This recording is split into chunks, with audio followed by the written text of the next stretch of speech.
Pause this video for a second and observe something simple. Your breathing. Now look around. Everything seems normal, but it's not.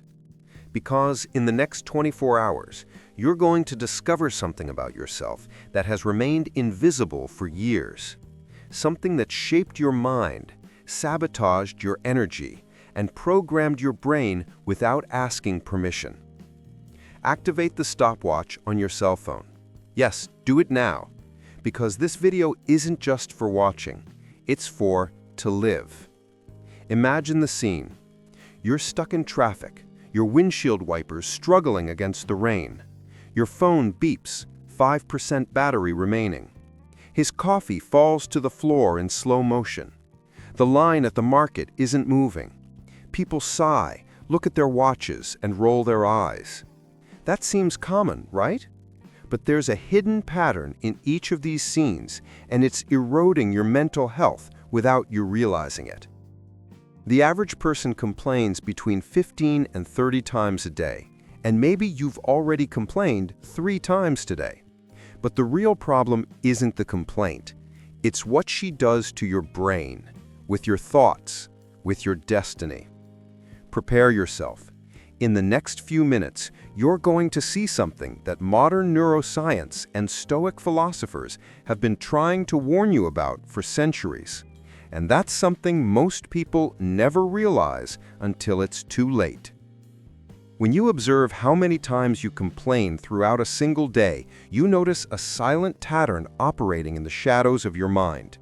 Neuroscientists at Stanford University have discovered that every complaint, whether small, ironic, whispered, or merely thought, releases cortisol, the stress hormone that puts your brain in survival mode.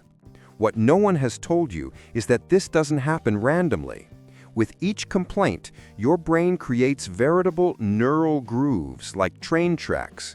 The more you run along them, the easier it becomes to follow them.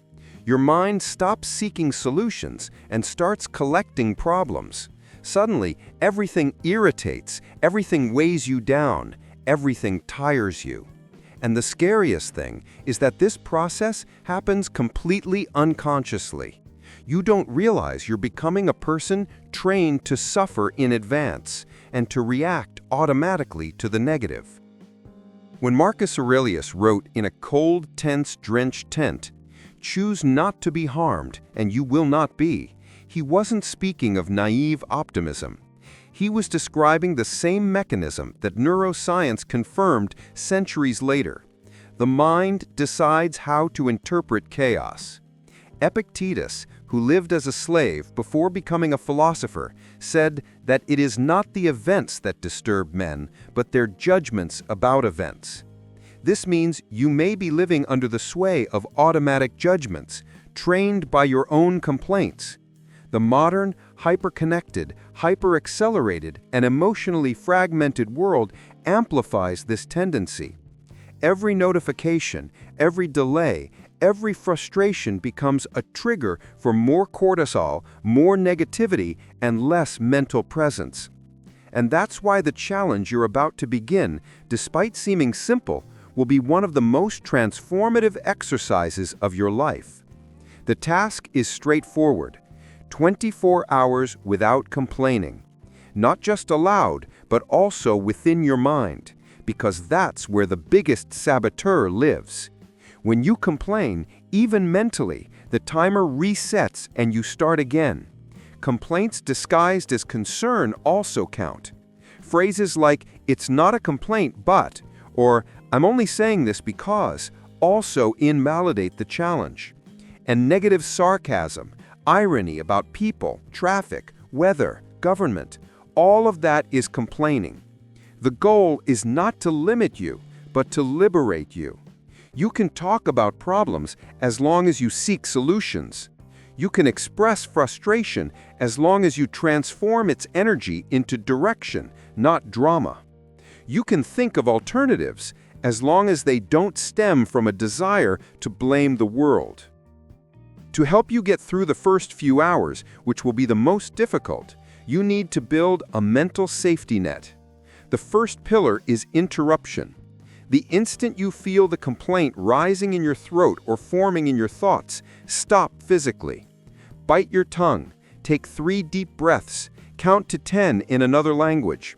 This creates a neural buffer, an emergency brake that prevents the brain from going on autopilot in terms of negativity. The second pillar is Stoic reframing. Ask yourself, what good is here that I'm ignoring? Or, what is this situation trying to teach me? Or even, will this matter in 5 years? In many cases, you will discover that your complaint was just a conditioned reflex, not a real need. The third pillar is physical redirection. Movement changes your mental state in less than a minute. 10 jumping jacks, cold water on your face, a change of scenery, music that energizes you. Any movement is a psychic break. The fourth pillar is the anchor of gratitude. Before going to sleep tonight, reflect on 3 things that went well, 2 people who helped you, and a challenge that made you grow. Gratitude is science, not romanticism. It literally deactivates the neural pattern of complaining. Over the next 24 hours, something profound will happen within your mind. In the first 4 hours, you will experience resistance. Your brain will beg to complain. It will feel like something is missing, that you are holding back a natural impulse. You may even feel physical irritation, as if you were going against an ingrained habit. Most people fail here because they underestimate the power of mental conditioning. But if you break through this initial wall, you enter the awakening phase between the 4th and 12th hour. Cortisol begins to drop, the mind becomes lighter, and you begin to notice how many people around you constantly complain. It's as if you acquire selective hearing for negativity. You will see friends, family, colleagues, strangers, all complaining, almost like an existential mantra. And you will realize that you used to do the same. Then comes the clarity phase, between the hours of 12 and 18. Your mind becomes clearer, decisions become simpler, problems seem organized, not chaotic. You begin to perceive solutions that were previously invisible. This has nothing mystical about it. It's a redistribution of cognitive energy.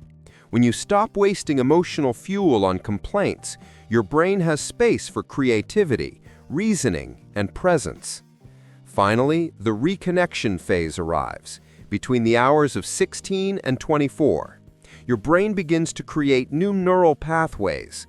The tracks of complaint weaken and begin to give way to tracks of analysis, adaptation, and calm. This is neuroplasticity in action, structural change guided by mental discipline. And this isn't just theory. People who have tried this challenge report profound transformations. Roberto, 42, said he failed 7 times in his first attempts, but when he finally completed the 24 hours, his wife noticed a change even before he mentioned it. She said he was more present, less reactive, and more relaxed. Anna, 29, realized she wasn't just complaining about the world, but about herself, silently, constantly. The challenge showed her that her internal dialogue was a punitive tribunal. Upon completing 24 hours, she felt a kind of peace she hadn't experienced in years. Carlos, 35, a salesman, reported that his first day without complaining resulted in 3 new deals being closed. He said his energy changed, and people felt it. It's no coincidence. Studies from the University of Pennsylvania show that reducing complaints increases job satisfaction by 31%, improves sleep quality by 46%, and strengthens relationships by up to 3 times. Epictetus already knew this 2,000 years ago. Don't expect events to happen as you wish. Wish them to happen as they do. What he meant is simple. Whoever controls the interpretation controls destiny. Today, you begin this change. Today, you reprogram your brain. Today, you decide that you will no longer be a slave to the tracks of complaining. 24 hours, 0 complaints, a transformed brain. The timer is already running. The choice is yours now. Remember, Your brain is not your enemy. He's just repeating what you taught him. In the next 24 hours, you will teach him something new. See you on the other side. And when the timer starts, come back here and write "Challenge started" and the time. And when you fail, because everyone fails, write "Resetting, attempt 2." You are not showing weakness, it's showing progress. And when your 24 hours are up, come back here and write "I'm done, here's what's changed in me." We will highlight the most transformative stories in the community. Because in the end, the question isn't, can you go 24 hours without complaining? The real question is, can you take full responsibility for how your mind perceives the world? If the answer is yes, so you're already among the 4% who have decided to wake up. See you in the next video, The Quantum Stoic, where quantum physics meets ancient wisdom, where chaos meets order, and where you regain control of your own mind. The journey has begun.